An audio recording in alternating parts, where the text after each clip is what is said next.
मेरा साथीहरू मैले जिन्दगीमा केही प्रगति गर्न सकेन।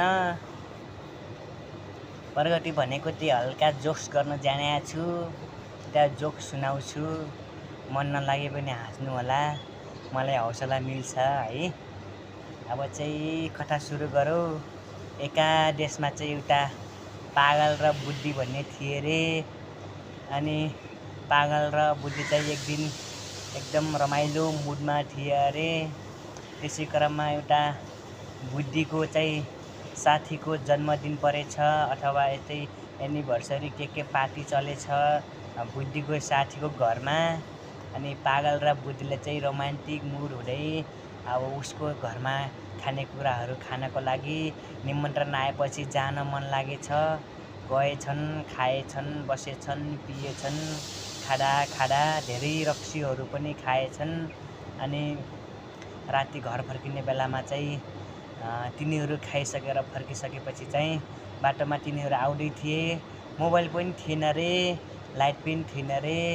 अनि खाँदै हल्ला गर्दै हैट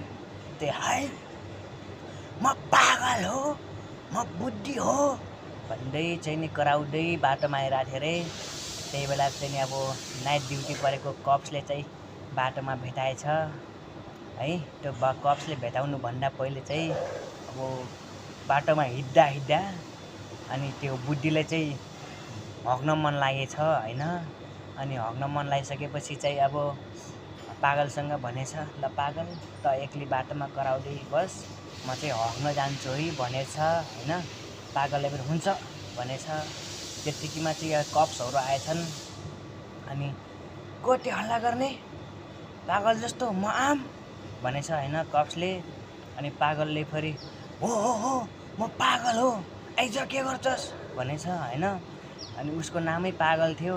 कप्सले चाहिँ नचिनेर पागल हस् भनेको उसले चाहिँ हो म पागल हौँ भनेछ। अनि त्यसपछि चाहिँ अब आएर चाहिँ नि त्यो बुद्धि हग्न गएको छ, पागल बाटोमा एक्लै कराइरहेको छ। कप्सले बोलाएको भनेर थाहा छैन, पागल हस् भन्दा हो पागल हो भन्छ।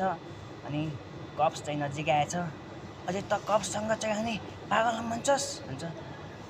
त्यसपछि चाहिँ पागल केही सिप लाग्नेछ। सर मैले त अब तपाईँ कप्स भनेर थाहा थिएन, मेरो नाम पागलै हो सर भनेछ। अनि कप्सले चाहिँ फेरि कुरा पट्टाएन छ।